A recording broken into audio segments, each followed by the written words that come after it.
Hey there, Bear Club! At the Mama Bear Initiative, we explore how to protect ourselves so we can protect our cubs, the people who depend on us.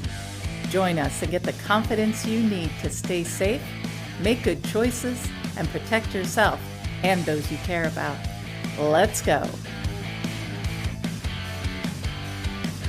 Welcome back to another episode of the Mama Bear Initiative podcast. I'm Stephanie Dunham. I'm Evelyn Mason. I'm Rochelle Knapp. We'd like to thank you for joining us today. We are going to talk about physical boundaries. And we're going to define what they are, talk about the different aspects of what physical boundaries are, and then we're going to talk about how to defend those. We all have a background in martial arts and self-defense, so we tend to think of these things in those terms. So we're probably going to talk a good bit about using self-defense to defend your physical boundaries, because physical boundaries do need to be defended if you have them. And if you don't have them, maybe you should form some. Yeah. To think about, how close you're letting people to you and, the various things that go into having a physical boundary to begin with. So just as a point of reference, we have emotional boundaries with people, which means I'm not going to let you treat me this way, or, I'm going to choose to react this way. And that may mean cutting them off or separating or taking some action to stop the behavior. So we kind of talked about that in the previous episodes. This time we're going to talk about the actual physical boundaries between yourself and another person. Right. So let's start by defining what a physical boundary is. What do we mean when we're saying physical boundaries? In my mind, it means how close someone physically is to you and your comfort level at their closeness. This was my idea, and I thought of it because I was at work talking. This guy came up to me. I'm working. He came up to me and started talking to me. He was really, really close. Didn't know him. Never seen him before. And I physically moved away from him, making it obvious he was making me uncomfortable. And yet he didn't get it the first time. Mm-hmm. So he kept getting closer and closer to me and talking to me. And I had to move again. And he finally understood I didn't want him that close to me. So there was discomfort on my face, I'm pretty sure, because I was definitely showing it without saying it. The next step, if he hadn't moved, would have been to verbalize politely, can you please back off? You're a little close. Why would someone being close to you make you uncomfortable? What are the, how should I put it, possible outcomes of someone being too close to you? In this case, it was, what is his motivation? Why is he being so close to me when I've never seen him or met him before? And he was talking to me as if we knew each other. So there's a little bit of emotional closeness I wasn't a fan of either. And just feeling like, I don't know you. Why are you so close to me? You're making me uncomfortable because I don't know who you are. And I don't know what your motivation is. So motivation, the person's motivation would be the first one in my mind. So what do you mean by motivation? Like, do you feel like somebody could physically attack you if they're too close to you? Absolutely. Like, yeah. if I walk up to a complete stranger and get in their face and start talking to them very loudly and angrily, they might punch me in the face. Right. I mean, that could be very triggering, and you never know what another person's going to do. I think that idea of, I want to be able to keep my options open. So if that person is too close, I want to make sure there's some distance. So if they take a swing at me, for example, I can make sure I'm out of the way, I'm out of range. Or even just, I don't want somebody verbally, in my face. I want to have some distance so I can, first of all, keep my head about me, so that idea of, I need to have distance, and just so that I can feel comfortable interacting with this person in the first place. Right. Yeah, so I think what we're talking about is physical proximity means uh, f- can mean physical danger, Yeah. like Yes. harm. You could be attacked in some way if someone's too close to you, especially somebody you don't know. Yeah. And Right. even their emotional state, like getting so close, it's I think it's harder to guard against that when it's that close. Right. I mean, unless you have training, you know, being Right. able to keep that from penetrating. Right. Yeah. So physical proximity is, I guess, a trust based system Yeah. Yes. I think that's a good description. based on how much you trust the person. Depends on how close they're getting to you, right? Yeah. If you don't know the person that well, should they be like within 6 inches of you? I don't think so.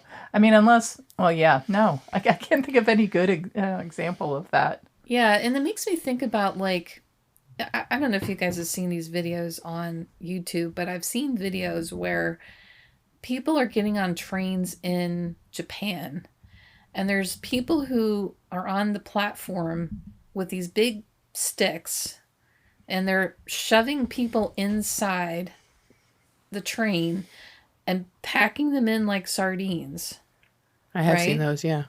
And then they're making sure the doors get shut, but the people are jam packed, like right up against each other in the train, right? Mm-hmm. Which, as an American, would make me extremely uncomfortable because I don't want to be physically close to anybody I don't know. Right. Yeah. But there must be something in place in Japan that makes it possible for people to be that physically close to one another without feeling danger. Although I Right. can't imagine that they would. Maybe they're really comfortable with this. I don't know. I'm Yeah. not Japanese. I've never been to Japan. Never asked a Japanese person how they feel about it, but they do it, right? Yeah. And but yet the crime rate there is definitely not the same as here, and I just wonder if they were to try to jam people in trains here in America like they do in Japan, if that would create an even greater sense of danger for people who are trying to ride the trains. Right. Yeah, definitely. I mean, that it's hard to even fathom as an American. Excuse me. Fair warning, everyone. I am getting over a cold. I have a residual cough. And so I'm clearing my throat, coughing occasionally. So, fair warning. Okay. Thank you, Just, Evelyn. just the idea of somebody like poking me into other people with a stick. I just Yes. want to grab the stick and poke them back, to be honest. Right. We have such a different mentality. I mean, we think about the whole COVID thing. We were told 6 feet. And I was thinking Yeah. about that. That's pretty much my comfort level with a complete stranger. Now, at a party, for example, not that I'm a, huge partier, but I might sidle up next to, say, another mom or somebody who seems to be like me. But yeah, I think that whole cultural thing. Steph, didn't you have an example of a student like from Russia or somebody like coming right up behind you while you were making soup or something? It wasn't me. It was Oh. another person. But yeah, as a part of an exchange program, somebody I know had a Russian person staying with them, and she was in her kitchen cooking or whatever, and this person came in and got extremely close with their body to hers and was almost laying on top of her or standing Yikes. like leaning on her, and it was really uncomfortable for her because we're so used to even somebody living in our home staying at least a foot away Right. from our body. Yeah. And she didn't realize that there was like some huge cultural differences between how far away somebody can be to you regardless of their station in your life. Yeah. And this person was practically a stranger even though they were living in her house. They didn't know each other beyond the fact that he arrived and was living there. Okay. Yeah. So And you're talking hadn't about, yeah. he hadn't been there for that long when this happened, and that was the first time I'd heard anything of that nature. My husband was in the Middle East early on in his life, for a period of time, and they have the same sort of attitude about physical distance from one another. They will stand very close to you physically. And, I hadn't realized that there was any cultural attitudes about this sort of thing. Right. Yeah, and you think about like not just different cultures, but what about like male to female? Right. Like I was thinking Yes. about the fact that it was a woman and the student who was hovering was a male right there. I mean, I'd be like, what are you trying to do? Right. I mean, a woman is uncomfortable enough, but there's something, I think at least from my perspective, sort of threatening about a guy getting up that close, Right. You're right. Because there's a lot of cultural and societal limits placed on, especially like prior to, let's say, the sexual revolution. There were a lot of rules about how close a man could get to a woman if they weren't married, for example. Right. That's why they had chaperones and other things going on when people were in that courting phase, Right. Yeah. because they wanted to safeguard people from various kinds of things that could happen if they were left alone. Speaking of coughing, excuse me. It's a sympathetic cough. Yeah. While we're at it. Yeah. So, especially if the cultural attitude is we need to safeguard people, male and female, together. We need to keep a certain amount of distance between the people. I guess there's a good reason for that in those times, in those places. There's a lot of things that go into defining what a physical boundary is. So Right. just on a safety level, if anybody's within a foot of you, they can reach you, Right. Yeah, that's true.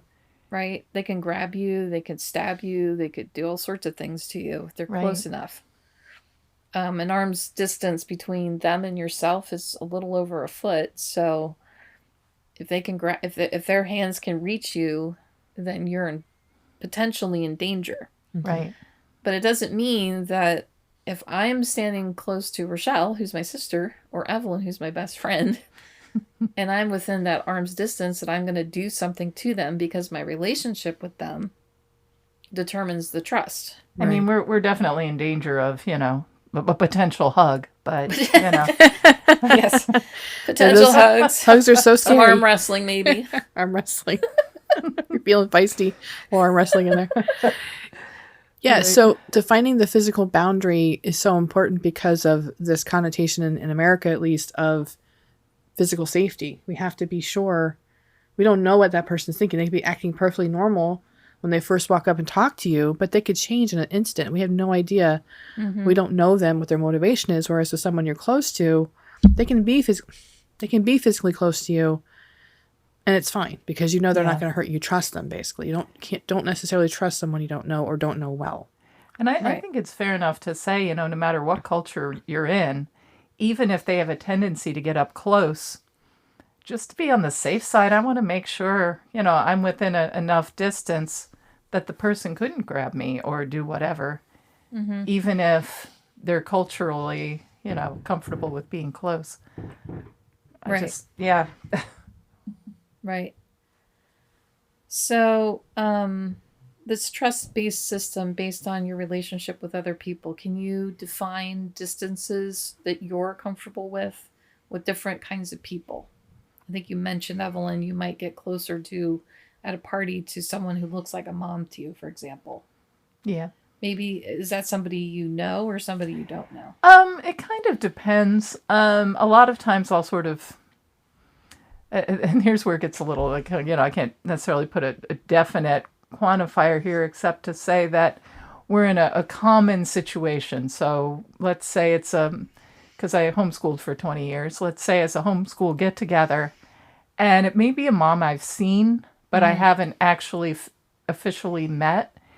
In that situation, it's already kind of known, like we're all here with a lot of things in common. There's already a lot of barriers that are down. And I wouldn't, what I would usually do is I wouldn't actually like get right up close to her face If she's standing over by herself, I'll just stand over beside her.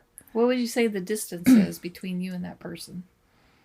I'm measuring, you can't see. Probably at least a foot or so ish. And then I would start to talk, and then I would gauge. So sometimes people are off by themselves because they don't want to be with other people, you know. Right. And if I sense that she's not really open to my chatting with her, you know, then I'll be like, okay, well, you know, have a good day and move away. You know. Right. Or it might be loud. I start to talk to her. She'll lean in because she can't hear me very well, and I'll kind of lean over. And then we start chatting, whatever. We find out we have things in common. You know, so that sort of thing, relatively close. Yeah. Well, I think for myself, if I don't know the person that well, if I'm just meeting them, I probably would be more about 3 feet away. Yeah. Because I'm getting close enough to be slightly in danger, but I'm not so far away that it feels weird Yeah. to try to talk to them. Because 6 feet away from someone feels far away to have a Yeah. conversation. It's almost like you're trying to stay like literally distant, but also like I really don't want to get to know you. It's more like waving, you know, as opposed to actually talking. Yeah, in a situation like that too, just meeting someone for the first time, you're approaching each other. Like face to face with somebody. Yeah, it's about 3 feet, I would say, especially meeting for the first time. Yeah. I think one of the things that we need to keep in mind is that there is an assumption based on where we are, who we're with, and what we're doing. Right. Like if I arrive at a martial arts seminar, for example, I really do have to be close to people for that for pretty much the whole time. That's true. And the whole room might be full of strangers, right? Right. But we're there to train and to learn. So there's a basic assumption that it's safe Right. to be that close to people because we're all there for the same reason. Yeah. Yeah. And there may be a person or two that might give off a vibe to me that I probably don't want to engage with that person. But for the most part, it's usually safe Right. to be in that situation. But if I'm just out at a store and some dude just walks up to me and tries to get really close to me and start talking to me, like Rochelle, I'm going to back away from him because I don't know this person. We're not there together. Right. I don't know what his intentions are. So I'm gonna back off, or I'm Yeah. gonna tell him to back off. Which brings us to our second question, Yeah. which is, how do we defend our physical boundaries? And this is where we're going to get into more practical, self-defense oriented things that we can do to let someone else know that they need to back off. Yeah. I think one of the most helpful things when it comes to that for me is, you know, I was thinking about like at the store, for example, I would be looking to literally put something between me and the other person. I would pivot my cart. Maybe I would, you know, walk over by the produce stand or something and they'd be on the other side of it. Yeah. If there's someone comes in the store and they are angry about something, and even if I'm behind the counter and they continue to yell or whatever they're doing, I still back away. Because there's about maybe 2 feet, maybe 2 to 3 feet between me, the person in the counter, with the counter between us, and I still feel uncomfortable. I'm still back because they could reach over and grab me and pull me by my shirt.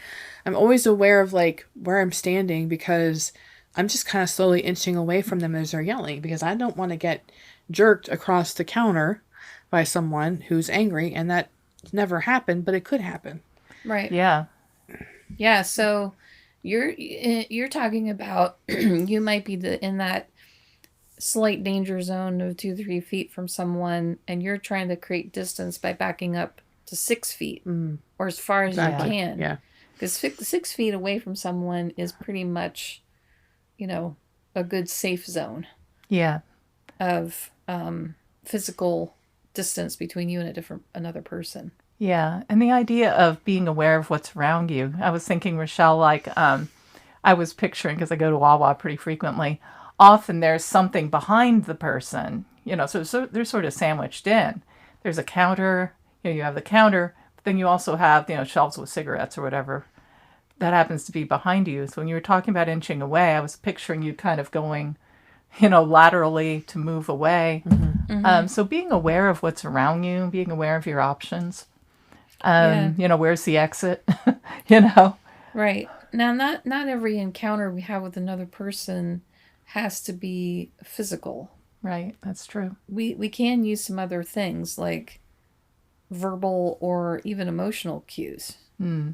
So what is a verbal cue aside from saying back off? Because that's an obvious one. A verbal cue? What are some verbal cues you can use to let someone know that they're encroaching on your territory, if you like, where you're starting to feel uncomfortable? Like, what sorts of things would you say? I think Rochelle mentioned a couple. Yeah, the first one I think of is as politely as you can saying you're a little too close, and then backing away as you're saying that, and hopefully they'll comply. Yeah, that whole idea of being able to say, could you back up just a little bit? I'm just feeling a little uncomfortable, and then we can talk about whatever you want to talk about. So being very polite. Sometimes people don't realize they might be in a very urgent situation, like I really feel like I have to solve this, and not even really realize, oh, geez, I'm up in her face, Right. So saying something like, I'm really getting uncomfortable with how close you are to me. Could you please back away? Is a good verbal cue. Saying back off if they're not listening, because you don't want to start necessarily in an escalated verbal or physical sense. You want to kind of start with basic assumption they're not trying to threaten you. Yeah. And go from there. Right. Yeah. So if you start with something polite with like, you're making me uncomfortable, could you please back off? Is a good place to start. If they're not listening to you, you can raise the tone of your voice a little bit to something a little louder or a little more intense to, say the same thing, but with a different meaning. Right. Because we have all sorts of cues that we're giving off, even if we don't realize it, to other people. It's like, I don't know if you've ever been in a room and somebody angry walked in. Oh, yeah. And you didn't look at them, but you felt their anger. Well, that's because they're giving off an emotional cue. Even if they don't realize they're doing that, that's how we pick up on it. And we're like, what's going on? We're looking around, looking for that angry person or the danger that we're feeling. Yeah. So, but you can give like cats give you growls, right? And dogs give you growls, and other animals will make verbal sounds to indicate they don't like what you're doing. You can do basically the same thing with your voice. So the difference between them would be something like, initially you might go, I'm really uncomfortable with what you're doing. Could you please back off? Yeah. That's very polite, very calm. And then you could, if they're not complying, you could say, I asked you to back off. Increase the intensity of your voice to indicate, I'm trying to tell you something and you're not listening. I'm going to repeat myself. Right. Yeah. Right? And you can go all the way to shouting if you have to. Right. You don't want to start there, but you want to go there only if you have to. But you can go there if you need to. Right. And it's good. I was thinking about previous episodes about the whole idea of de-escalating yourself so you can de-escalate the situation. Yeah. Making sure, especially if you feel triggered, who knows, something from your past, if somebody gets too close, you might be shooting back to when you were 4 and some little bully pushed you down and punched you in the face, and that's not what's happening here. So being able to kind of think it through in advance, have a plan, have a strategy, start with de-escalating yourself, sort of assessing, okay, what's really going on here? And then starting out calm, polite, kind, but firm. And like you said, going from there as needed. Yeah. What are some ways you can physically put distance between yourself and another person without using like a barrier, or backing up rather? Mm-hmm. Like one of the things I teach people is to stick their arms out. Yes. Yeah. And you can stick your arms out with your palms forward as an indication of back off. Right. But you can also yeah. keep that person back away from you with your arms. Yeah, I mean, that's Right. literally keeping them at arm's length. I know you guys can't see, but we're literally putting our Holding hands my up, like arms out. stop in the name of love, with both hands. Yes. And then also keeping the hands up, clasped in front of you as you're talking. Some other things that we train, because having your hands right there, for one thing, if they're clasped in front of your chest, you're looking harmless. Mm-hmm. But you also are assessing, if I have to open these hands and if I have to, physically stop the person or whatever, I have options. Right. And, if you train in self-defense or martial arts, again, this comes down to what the person's doing.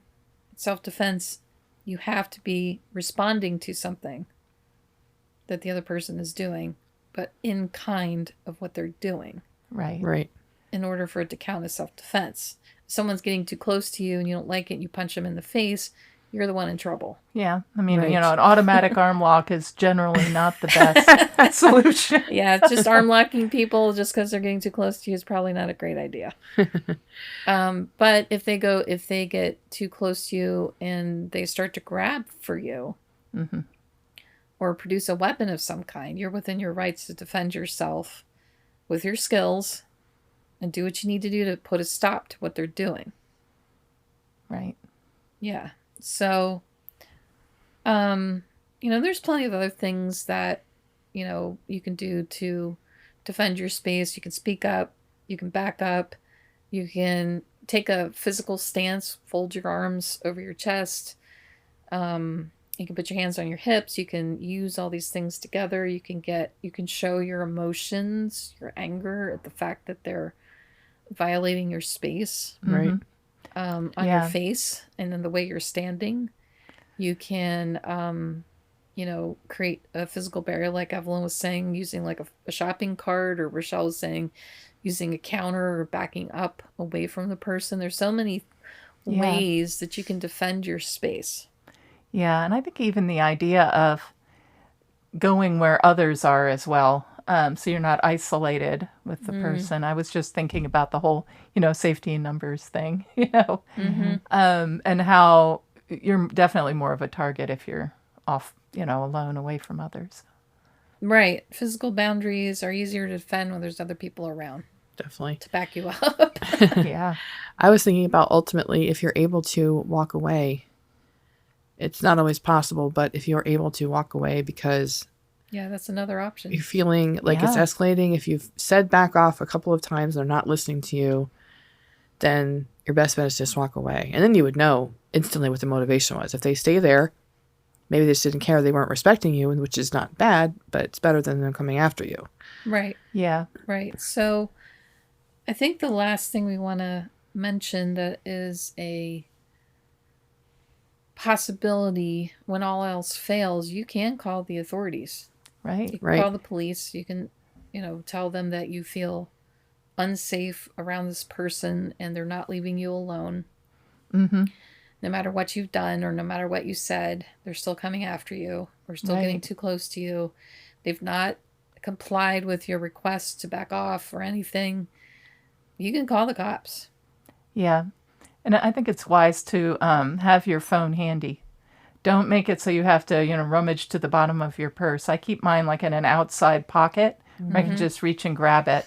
Right. Starting Yeah. to feel threatened, it's going to be in my hand, and then I'm going to follow through if need be. So, Right. Yeah, so we want to understand physical boundaries, but we also want to defend physical boundaries. yes. It's important to do that. And of course, there's the guidelines of your society, your culture, your family, whatever to consider. But even if you have a society or culture that allows for close physical proximity to strangers, it's still good to keep in mind that putting distance between yourself and another person that you don't know is a good idea for your own safety. Right. Right. And, we don't want to be a target. We don't want to create opportunities where we're vulnerable. We want to be smart. We don't have to be mean, but we want to be smart, and we want to be in control of what's going on in our space. Yes. Well said. So we'd like to thank you for joining us today on this podcast episode. We hope you enjoyed what we had to say. We hope you learned something, and we'll see you the next time. Bye, Bear Club. We hope you enjoyed today's episode. Thanks so much for joining us as we discussed such an important topic. We hope you got some food for thought and encouragement to keep going and keep growing. See you later, Bear Club. Remember to join the Bear Club on our Patreon page for exclusive content. The link is in the description. You can find our podcast on Google, Spotify, and Apple Podcasts.